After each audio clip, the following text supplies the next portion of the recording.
I'm Karen Collins. I'm a high school math teacher. I started teaching in 1987, so I've been doing it a long time. I know God's called me to do that.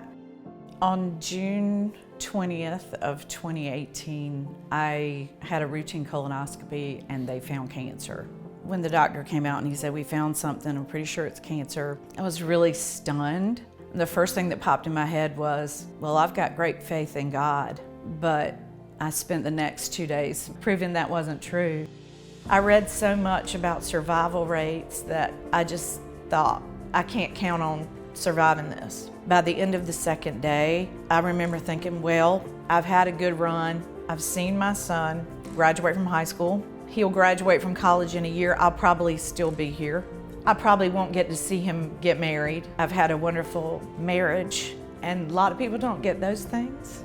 After 2 days of that, I cranked up worship music and I was in the kitchen and I was so broken.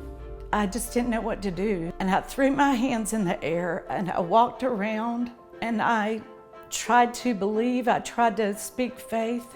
And finally, I just stood at the end of the island in my kitchen and I threw my hands in the air and I said, "God, I can't do this."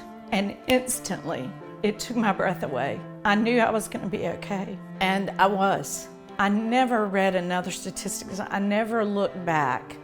Fear is a tool of the enemy, and every time he has an opportunity to cause fear to rise up in your spirit or in your mind, he'll do it. And human nature, I think, makes us fearful of unknown things. When people hear the word cancer, just like I did, I was stunned. Instead of coming home and getting in the word like I should have done, my fear and my need to know everything that goes on, that's just my personality. I like to know everything, and I'm a math teacher, so I like to solve my own problems. And so the enemy just stoked that fear. I don't know what would happen if God hadn't delivered me from fear. It's a much bigger deliverance than being delivered from cancer for me, because it's been a lifelong issue. Honestly, there isn't a better verse than "Count it all joy when you face trials and temptations," because God's doing something to make you more like Him, to give you more opportunities to shine in the difficult times.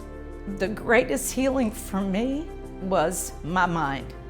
God broke every fear and worry that I'd ever had. God delivered me completely from that. For anybody who's struggling, trust the Lord.